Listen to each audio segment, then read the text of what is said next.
ত্রয়োদশ জাতীয় সংসদ নির্বাচন ও গণভোটকে সামনে রেখে সিলেট ৬ আসনের ১৯২টি ভোটকেন্দ্রে নির্বাচনী সরঞ্জাম পাঠানো হয়েছে।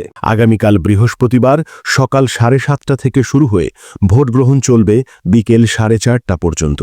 বুধবার সকাল থেকে গোলাপগঞ্জ ও বিয়ানীবাজার এই দুই উপজেলা প্রশাসনের তত্ত্বাবধানে সংশ্লিষ্ট ভোট কেন্দ্রগুলোর প্রিজাইডিং অফিসারদের কাছে ব্যালট বাক্স, ballot paper, seal, stamp, voter তালিকাসহ প্রয়োজনীয় সকল নির্বাচনী সরঞ্জাম বুঝিয়ে দেওয়া হয়। পরে প্রিজাইডিং অফিসার ও আইন শৃঙ্খলা বাহিনীর সদস্যরা এসব সরঞ্জাম গ্রহণ করে নিজ নিজ ভোট কেন্দ্রে পৌঁছে যান। নির্বাচনের স্বচ্ছতা ও নিরাপত্তা নিশ্চিত করতে ইতোমধ্যেই দুই উপজেলার প্রতিটি ভোটকেন্দ্র সিসি ক্যামেরার আওতায় আনা হয়েছে বলে সংশ্লিষ্ট সূত্রে জানা গেছে। জানা যায়, ত্রয়োদশ জাতীয় সংসদ নির্বাচনে সিলেট ৬ আসনে মোট ৪,৯০,০০০-এর বেশি ভোটার তাদের ভোটাধিকার প্রয়োগ করবেন। পাশাপাশি এই আসনে পোস্টাল ব্যালটের মাধ্যমে ভোট দিতে পারবেন ৯,৪৯০ জন ভোটার।